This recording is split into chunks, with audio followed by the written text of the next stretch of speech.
کچھ لوگ کہتے داڑھی کیوں رکھی ہے؟ ثواب ملے گا، کھا رشوت رہا ہے، دعوے اتنے بلند بام اور کرپشن میں اسی موسیٰ اور اسی تورات کی نافرمانی میں ٹاپ پر۔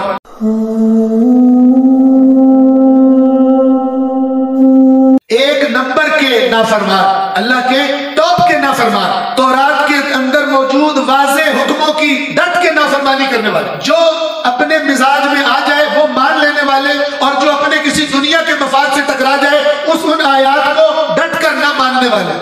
ویسے پوچھو تو کہتے تھے ساری تورات پر ہمارا ایمان ہے، اللہ کی کتاب ہے، اور اتنا پکا ایمان، کہتے تھے تورات کو مانتے ہیں، تورات کے سوا کسی کتاب کو نہیں مانتے، موسیٰ کو نبی مانتے ہیں، موسیٰ کے علاوہ کسی کو نبی۔ اب اگر ان کی پبلک میں آ کے چیک کریں گے یار بندہ بڑا اپنے ایمان کا پکا، نہ موسیٰ کے علاوہ کوئی نبی، نہ تورات کے علاوہ کوئی، دعوے اتنے بلند بام اور کرپشن میں اسی موسیٰ اور اسی تورات کی نافرمانی میں ٹاپ پر۔ آج اس امت کا بھی ایک طبقہ ایسا ہی کہتے ہیں، کوئی بندہ کسی محکمے میں گیا کام کروانے تو اس کو بڑا خوش ہوا، اس نے دیکھا جو بندہ سامنے بیٹھا ہے اس کی داڑھی یہاں تک، اے سیوں میں بیٹھ کے نور بھی بہت ہے، سفید چہرہ، اچھی کریمیں لگا کے، تو ظاہر ہے مزدور کے چہرے پہ تھوڑی نور ہو سکتا ہے جو ہماری نور کی ہمارا ویو ہے، ٹھیک ہے، اس کو تو بندہ دیکھ بھی نہ پائے کہ دور ہو کے کھڑا ہو۔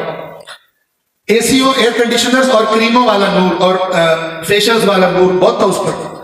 تو وہ خوش ہوا کہ یار تو بڑا نیک سیرت لگ رہا ہے، تو اس نے کہا کہ السلام علیکم، وعلیکم السلام، اس نے کہا جی فرمائیے کیا کام، درخواست ہے فلان پتہ نہیں میٹر لگوانا ہے یہ کرنا ہے، وہ جو بھی کوئی کام، تو اس نے کہا جی اس کی نا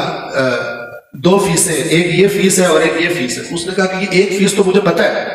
یہ دوسری فیس کون سی؟ اس نے کہا جی یہ دوسری فیس ہوتی ہے، ہم بھی یہاں پہ بیٹھے ہیں نا، ہم اتنی مثلا کام کرتے ہیں، محنت کرتے ہیں، تو ہمارا بھی تو حق بنتا ہے۔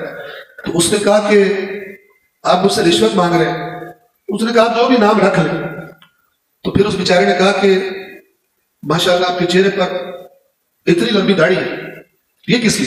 تو اس نے کہا پرابلم نہیں۔ اس نے پھر یہاں سے پکڑا داڑھی کو اور سائڈ پہ کیا، اور اس نے کہا یہ جو نیچے پیٹ ہے نا تو اس کے بھی کچھ تقاضے ہیں، اس کے بھی کچھ، یہ یہودیوں کی حالت ہے۔ کچھ لوگ کہتے داڑھی کیوں رکھی ہے؟ ثواب ملے گا، کھا رشوت رہا ہے، ٹھیک ہے، وہ جیسے میں نے عرض کیا تھا کہ رسول اللہ کی سیرت پر چلنا کیا انداز اپنایا،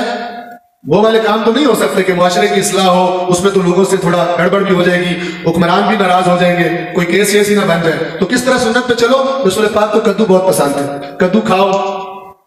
امامے کا رنگ یہ پہنا کرتے تھے، امامے کا وہ رنگ کر لو، کوئی کالا کوئی سبز، کوئی روایت سلیکٹ کی اس کے مطابق امامہ کر لو، کپڑوں کا یہ سٹائل تھا، مہندی لگاتے تھے، ادھر بڑا شوق، لوگ کہہ رہے بڑا سنت رسول پر چلتا ہے، یہ بڑے چلاک ہیں،